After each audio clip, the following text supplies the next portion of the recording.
my channel? It's your friendly neighborhood sassy blonde writer coming at you with another writing video. So today I'm here to talk to you about, oh please excuse my cardigan. Today we are going to be talking about something that I learned from Lauren Graham's book, Talking as Fast as I Can, and it is a technique that she learned from a friend called the kitchen timer technique. This is a writing technique that has several rules that I feel like not enough people know about, and so when I was reading about it in this book, I was like, whoa, that's like really smart. It is something that I started doing. I'm not as good about doing it every day, like she says to be in the book, if I'm being honest, but just noticing the changes.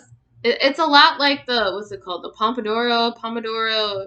One of those is a type of spaghetti sauce. Basically, you're doing something, you sit down, you're only doing it for X amount of time, and then you can move on with your life. I've been doing it for my main project, my main novel that I've been working on, and it's been extremely helpful for getting me focused and actually, getting words on the page. If you're new here, my name is Colleen Griffith, and I am the sassy blonde writer. I like to talk about tropes, pop culture, TV shows, video games, books, movies, other stuff.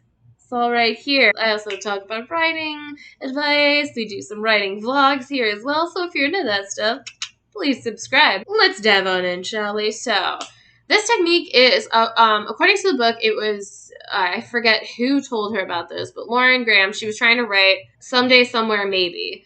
And she was, the first time, it's the age-old story where you start writing, you get through, like, your first, like, for her, it was like 100 pages. For other people, it can be like 50 or 30 or 50 pages, and everything's just pouring out of you, and it's so easy. And then that's the last time that writing for you is ever easy. It's just like, relatable. So she was talking to one of her friends who is a writer. He writes a bunch of different screenplays. He has a bunch of projects going on.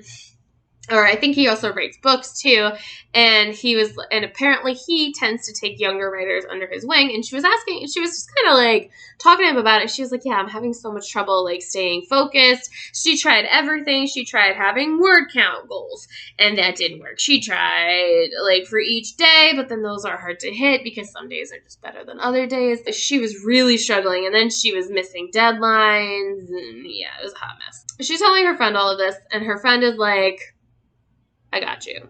So this is called the kitchen timer technique. I have since tried it, and I think it really helps. So, step 1. First, pick an easy, measurable time. And you can set a timer on your phone. You can set it on your smart devices.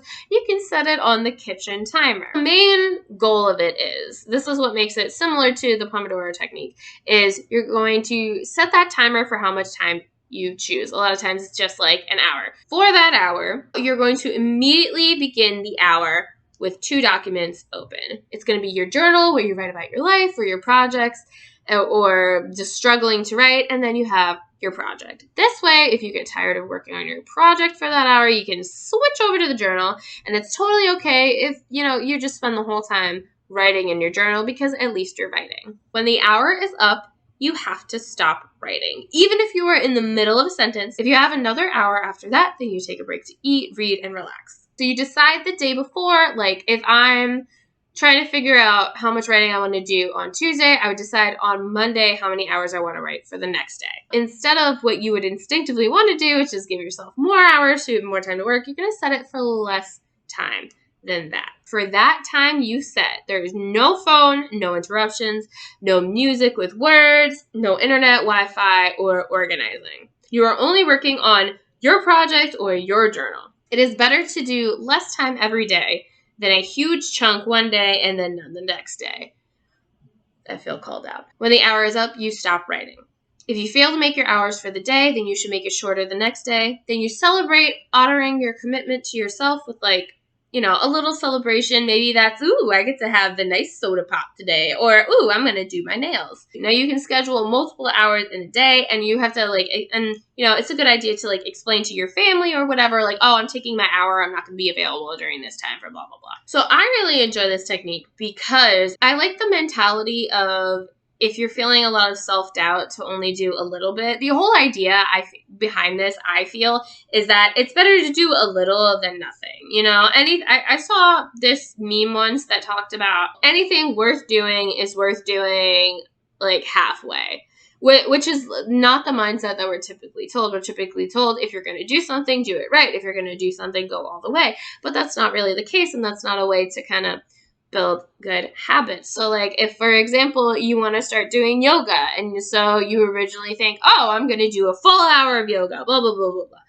But then you try to do yoga and you can only do it for like 20 minutes. Instead of beating yourself up over it, just be happy that you did yoga for 20 minutes, because, you know, 20 minutes is better than nothing. And I feel like that's what this technique is all about, the kitchen timer technique.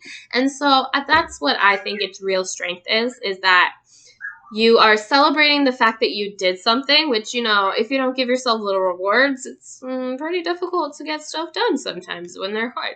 So you're celebrating your commitment to yourself, you're honoring your projects, and you're honoring your own mental health, where, you know, sometimes you just spend, I think Lauren Graham talks about in her book, where sometimes she spent the whole hour just writing, I hate writing.